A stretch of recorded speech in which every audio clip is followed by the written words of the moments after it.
नमस्कार। आप सभी का एक बार फिर से हमारे चैनल पर बहुत बहुत स्वागत है। उम्मीद करती हूँ कि आप सभी बिल्कुल अच्छे होंगे और अपनी फैमिली के साथ खुश होंगे। आज मैं आपके लिए लेकर आई हूँ एक ऐसी रेसिपी जिसका इंतज़ार शायद हर मैंगो लवर को रहता है। आज हम बनाने वाले हैं बहुत ही स्वादिष्ट, सॉफ्ट, स्पंजी और मुंह में घुल जाने वाला मैंगो केक। और सबसे अच्छी बात है कि इसे बनाने के लिए हमें ना तो ओवन की ज़रूरत पड़ेगी और ना ही किसी महंगे सामान की। घर में मौजूद साधारण सामग्री से हम इतना शानदार केक बनाएंगे कि एक बार खाने के बाद इसे बार बार बनाना चाहेंगे। आम का मौसम कुछ बहुत कम समय के लिए आता है, इसलिए जितनी ज़्यादा आप आम की रेसिपी बना सके उतना अच्छा है। मुझे कमेंट करके ज़रूर बताइए कि आपको कौन सा आम सबसे ज़्यादा पसंद है, दशहरी, लंगड़ा, चौसा, सफ़ेदा, अल्फांसो। मैं आपके कमेंट ज़रूर पढ़ती हूँ। और अगर आप पहली बार हमारे चैनल पर आए हैं तो चैनल को सब्सक्राइब कर लीजिए, क्योंकि यहाँ आपको आसान, स्वादिष्ट और रेसिपी देखने को मिलती रहती हैं। तो चलिए शुरू करते हैं। सबसे पहले हम एक कटोरी सूजी लेंगे। हाँ, मैं यहाँ आपको एक छोटी सी ट्रिप देना चाहूँगी। कोशिश कीजिए कि सूजी ताज़ी हो। अगर सूजी बहुत पुरानी होगी तो उसका स्वाद केक में भी महसूस होगा। अब इस एक कटोरी सूजी के हम मिक्सर ग्राइंड में जार में डालेंगे। इसके बाद हम आधी कटोरी चीनी डालेंगे। अगर आपको ज़्यादा मीठा पसंद है तो आप थोड़ी चीनी और बढ़ा सकते हैं। और आम बहुत ज़्यादा मीठा है तो चीनी थोड़ी कम भी कर सकते हैं। रेसिपी में हमेशा मिठास अपने स्वाद के हिसाब से ही एडजस्ट करनी चाहिए। अब हम मिक्सर जार का ढक्कन बंद करेंगे और इसे लगभग 2 से 3 मिनट तक पीसेंगे। जब तक यह पीस रहा है, मैं आपसे एक सवाल पूछना चाहती हूँ। क्या आपने कभी सूजी के केक बनाया है? अगर बनाया है तो कमेंट में ज़रूर बताइएगा कि आपका अनुभव कैसा रहा। सूजी का केक बहुत अच्छा बनता है क्योंकि इसमें एक अलग ही टेक्सचर आता है। अब लगभग 3 मिनट हो चुके हैं। देखिए हमारी सूजी और चीनी कितनी बारीक पिस गई हैं। अब हम एक बड़ा बाउल लेंगे, उसके ऊपर एक छन्नी रखेंगे और इस मिश्रण को छान लेंगे। कई लोग इस स्टेप को छोड़ देते हैं, लेकिन मैं हमेशा छानने की सलाह देती हूँ। इससे बैटर में कोई मोटा कण नहीं रहता है और केक की बनावट बहुत स्मूथ आती है। देखिए हमारा मिश्रण कितना सुंदर लग रहा है। अब हम लेंगे एक बड़ा पका हुआ मीठा आम। आम चुनते समय ध्यान रखिए कि आम में बहुत अच्छी खुशबू आ रही हो। बहुत ज़्यादा कच्चा आम इस्तेमाल करेंगे तो केक का स्वाद उतना अच्छा नहीं आएगा। अब हम आम का छिलका निकाल लेते हैं और इसे छोटे छोटे टुकड़ों में काट लेंगे। आम काटते समय उसकी खुशबू इतनी अच्छी आ रही है कि मन कर रहा है कि अभी खा लें। वैसे आप लोग आम काट कर खाते हैं या चूस कर? कमेंट में ज़रूर बताइए। अब ये सारे आम के टुकड़े मिक्सर में डाल देंगे। इसके बाद एक कटोरी दूध डालेंगे। मैं यहाँ मलाई वाला दूध इस्तेमाल कर रही हूँ। मलाई वाला दूध केक को और भी ज़्यादा रिच बना देता है। अगर आपके घर में फुल क्रीम दूध आ रहा है तो वह भी आप इस्तेमाल कर सकते हैं। अब इसे अच्छी तरह पीस लेंगे। देखिए वह कितना सुंदर रंग आया है। इसका रंग देखकर ही पता चल रहा है कि केक कितना स्वादिष्ट बनेगा। अब इस मैंगो मिश्रण को सूजी वाले बाउल में डाल देंगे और अच्छी तरह मिलाएंगे। मिलाते समय जल्दबाजी बिल्कुल नहीं करनी है। धीरे धीरे मिलाइए ताकि कोई गांठ न रहे। अब इसमें 1/4 चम्मच इलायची पाउडर डालेंगे। इलायची पाउडर डालने से केक में खुशबू एक अलग आती है। अब इसे अच्छी तरह से मिला देंगे। देखिए हमारा बैटर धीरे धीरे तैयार हो रहे हैं। अब इसे 30 मिनट के लिए आराम करने देंगे। यह सबसे महत्वपूर्ण स्टेप है।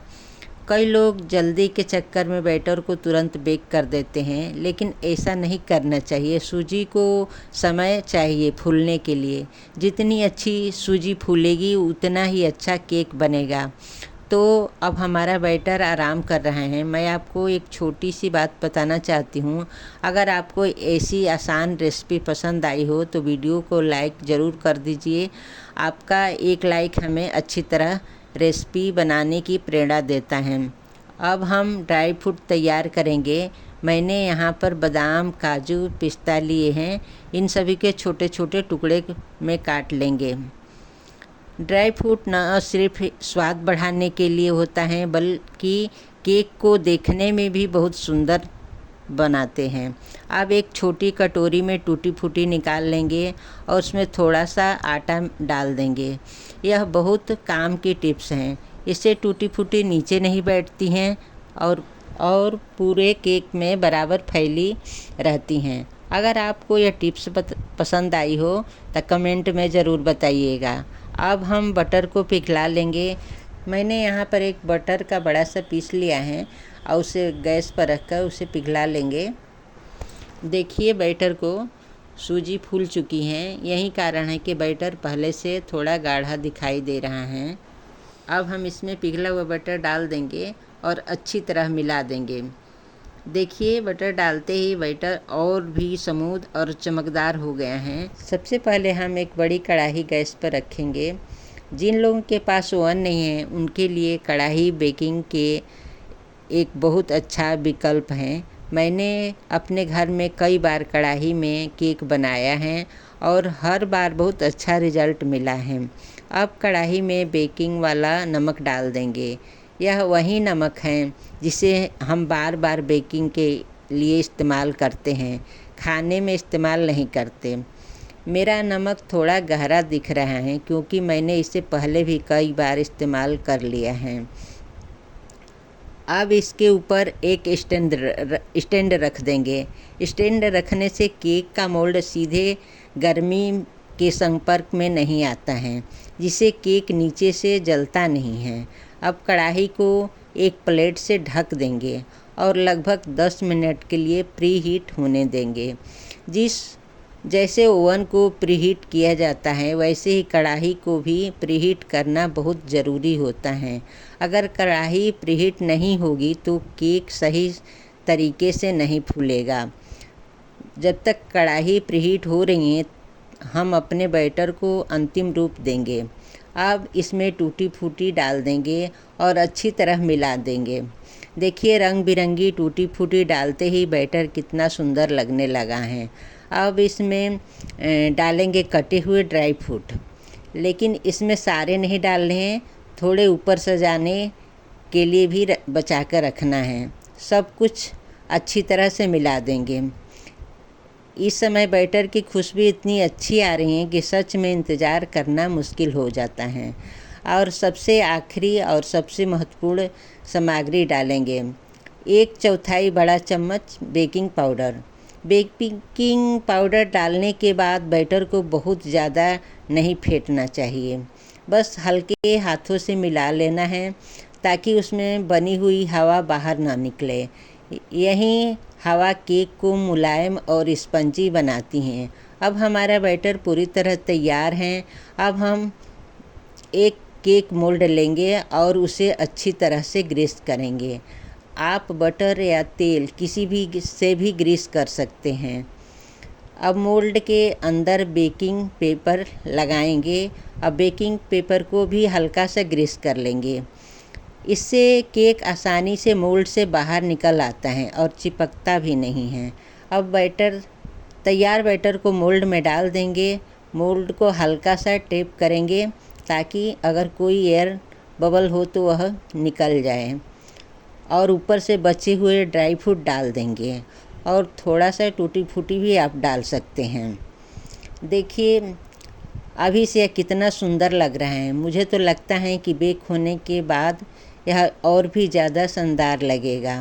वैसे आपको केक की सजावट में क्या ज़्यादा पसंद है, ड्राई फ्रूट या चॉकलेट चिप्स? कमेंट में ज़रूर बताएं। अब हमारी कढ़ाई भी अच्छी तरह से प्रीहीट हो चुकी हैं। अब हम सावधानी से ढक्कन हटाएंगे और मोल्ड को स्टैंड के ऊपर रख देंगे। फिर कढ़ाई को वापस प्लेट से ढक देंगे। अब इसे मध्यम से धीमी आंच पर बेक होने देंगे। अब 40 मिनट हो चुके हैं। अब प्लेट हटाकर देखते हैं।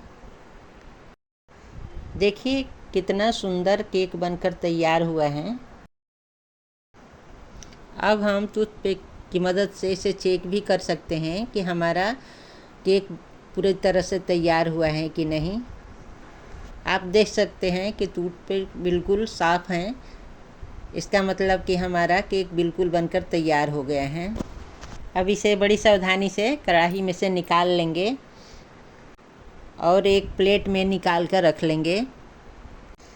देखिए कितना सॉफ्ट स्पंजी केक बनकर तैयार हुआ है। देखते ही मुंह में पानी आ गया है। चलिए इसे अब कट करते हैं।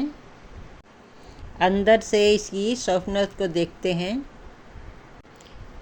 देखिए चाकू कितना अच्छी तरह से निकल जा रहा है, यानी मतलब हमारा केक बिल्कुल सॉफ्ट बना है। और ये देखिए मैं आपको एक पीस कट करके दिखा रही हूँ, कितना सॉफ्ट कितना स्पंजी केक बनकर तैयार हुआ है। यकीन मानिए एक बार यह केक आपने बना लिया तो बाज़ार से केक खरीदना भूल जाएंगे। और ये रेसिपी सबको बहुत पसंद आएगी, बच्चों से बड़ों तक सबको पसंद आएगी।